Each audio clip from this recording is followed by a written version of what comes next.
Instagram open ಮಾಡಿದ್ರೆ ಬರೀ ಎಪ್ಸ್ಟಿನ್ files ಅಂತಾನೆ ಬರ್ತಾ ಇದೆ. ಏನಿದೆ ಎಪ್ಸ್ಟಿನ್ ಫೈಲ್ಸ್ ಅಂತ ನಿಮ್ಗೆ ಗೊತ್ತಾ? ಇದ್ರಲ್ಲಿ ಏನಾಗಿದೆ ಅಂತ ಗೊತ್ತಾದ್ರೆ ಪ್ರತಿಯೊಬ್ಬರು ಕೂಡ ಶಾಕ್ ಆಗ್ತೀರಾ. ಅದರಲ್ಲೂ ಪ್ರಪಂಚದಲ್ಲಿರುವಂತಹ ಮೋಸ್ಟ್ ಪಾಪ್ಯುಲರ್ ಅಂಡ್ ರಿಚೆಸ್ಟ್ ವ್ಯಕ್ತಿಗಳು ಇದರಲ್ಲಿ ಇನ್ವಾಲ್ವ್ ಆಗಿದ್ದಾರೆ ಅಂತಂದ್ರೆ ನೀವು ನಂಬಕ್ಕಾಗಲ್ಲ. ರಿಚೆಸ್ಟ್ ವ್ಯಕ್ತಿಗಳು ಅಷ್ಟೇ ಅಲ್ಲ, most popular politicians, most popular public figures like Michael Jackson. ಒಂದು ಘಟನೆ ಹಿಂದೆ ಜೆಫ್ರಿ ಎಸ್ಟಿನ್ ಅನ್ನುವಂತ ಒಬ್ಬ ವ್ಯಕ್ತಿ ಇರ್ತಾನೆ. ಅವನು ಈ ದಂಧೆಯ ರಾಜ ಆಗಿರ್ತಾನೆ.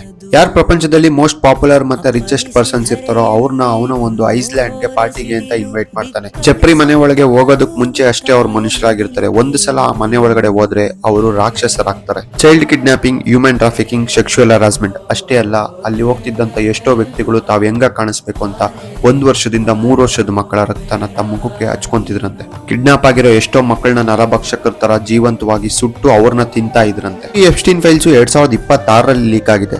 ಆದ್ರೆ ಈ ಘಟನೆಗಳು 2012ರಲ್ಲೇ ನಡೆದಿದೆ. ಅಲ್ಲಿಂದ ಇಲ್ಲಿವರೆಗೂ ಯಾರಿಗೂ ಗೊತ್ತೇ ಆಗಿಲ್ಲ. ಈ ಘಟನೆ ನೋಡಿದ್ಮೇಲೆ ಪ್ರಪಂಚದಲ್ಲಿ ಎಂತೆಂತ ಸೈಕೋಗಳು ಇರ್ತಾರೆ ಅಂತ ಅರ್ಥ ಆಗ್ತಾ ಇದೆ.